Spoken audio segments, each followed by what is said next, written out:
Vamos al análisis sobre el anuncio que hizo la Casa Blanca. Este límite de 2.500 migrantes, cuando se supera ese tope, entra en vigor una medida que restringe el derecho al asilo de quienes cruzan irregularmente. Me acompaña aquí en Washington Adam Isaacson de WOLA, la Oficina de Washington para América Latina. Él es investigador y tiene un análisis de cifras importantes sobre lo que significa este número de 2.500. Adam Isaacson ha estado estudiando las cifras. Adam, ¿qué significa este 2.500? ¿Es mucho? ¿Es poco?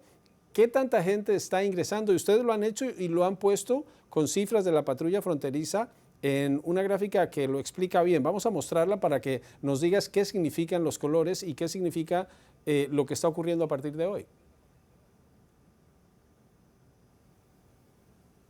Ayer cuando me aprendí de que existía ese umbral de 2.500, me pregunté cómo ha pasado eso, cómo se ha visto eso en el pasado, y vi los últimos 296 meses, lo que va del siglo de verdad, de encuentros de la patrulla fronteriza, y vi que en 110 de estos 296 meses se ha superado ese umbral de 2.500 capturas de la patrulla fronteriza. Entonces, en 37% de los meses de este siglo ya se hubiera superado el umbral y el derecho al asilo se hubiera acabado si existiera ese orden ejecutivo del presidente Biden. La Casa Blanca ha dicho que no es un decreto, que es una acción ejecutiva. Hoy, por ejemplo, fueron aprendidas 4.300 personas. Hoy se superó ese límite por 1.800. Quiere decir que ya entró en vigor esa medida y quienes crucen irregularmente pidiendo asilo los van a devolver de inmediato. Y veíamos imágenes desde Hidalgo de personas que están siendo devueltas. No sabemos si es parte de esta iniciativa, pero ¿qué significa eso para la frontera?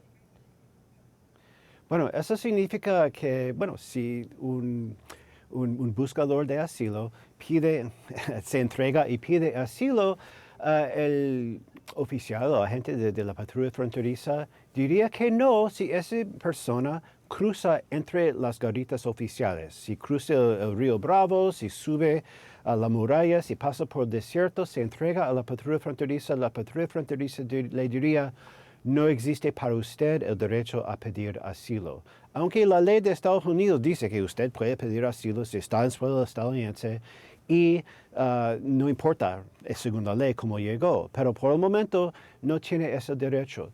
Si usted insiste y dice: yo temo por mi vida si me devuelve, tiene que darle una entrevista con un oficial de asilo. Y realmente hay capacidad de hacer esas entrevistas tal vez 800, 900 veces por día.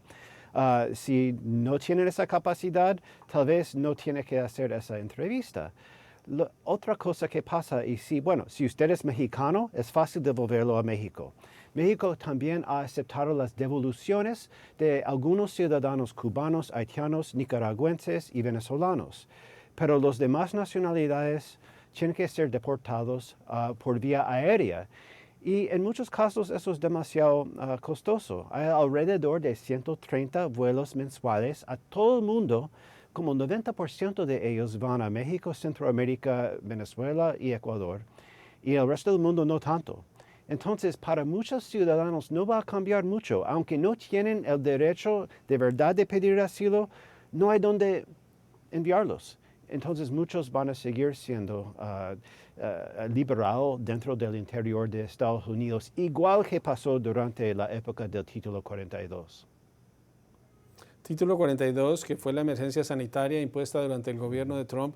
Trump también intentó hacer esto y fue rechazado por las Cortes. En realidad la política migratoria de Biden no es muy distinta a la de Trump. Él decía ayer temas importantes como no separar a las familias, como ocurrió bajo Trump, y ha dicho él no usa la retórica nazi de que los inmigrantes envenenan la sangre de Estados Unidos, pero sus políticas no han sido muy distintas a la del gobierno anterior.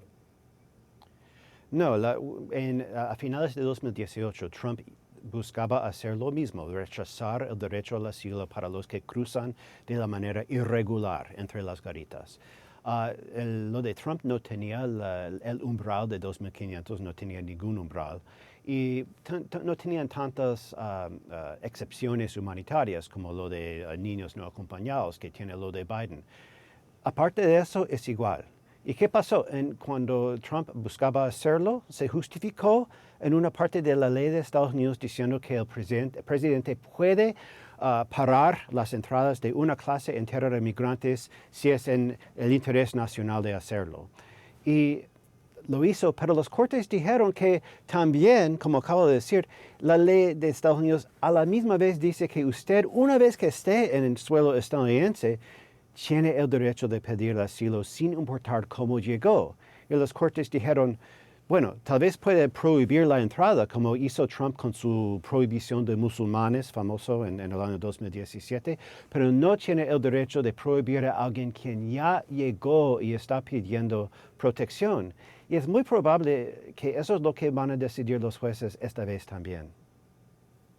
Estamos ante un tema, se describiría eminentemente político, no pasó una medida del Senado negociada entre demócratas y republicanos, no fue aprobada, que incluía fondos, porque no es solo restringir el ingreso, sino darle fondos a la patrulla fronteriza. Esto simplemente es un tema para las elecciones, decir, intentamos, pero no nos dejaron los republicanos.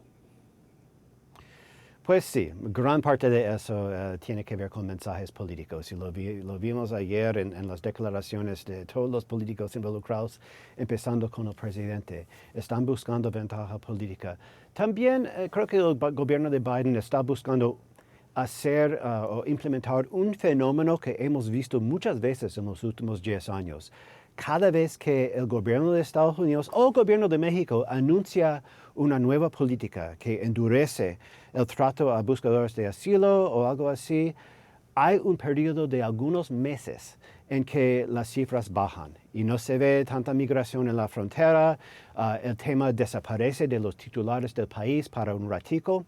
En cada oportunidad, título 42, separación de familias, todas esas políticas han tenido ese efecto de corto plazo de reducir los números, pero eventualmente los números de llegadas empiezan a incrementar de nuevo, e incrementan a nuevos niveles y el efecto de la política resulta siendo cero. Pero puede ser que en esta época electoral el gobierno de Biden está buscando ese efecto de corto plazo porque realmente está solamente pensando en el plazo entre ahora y noviembre.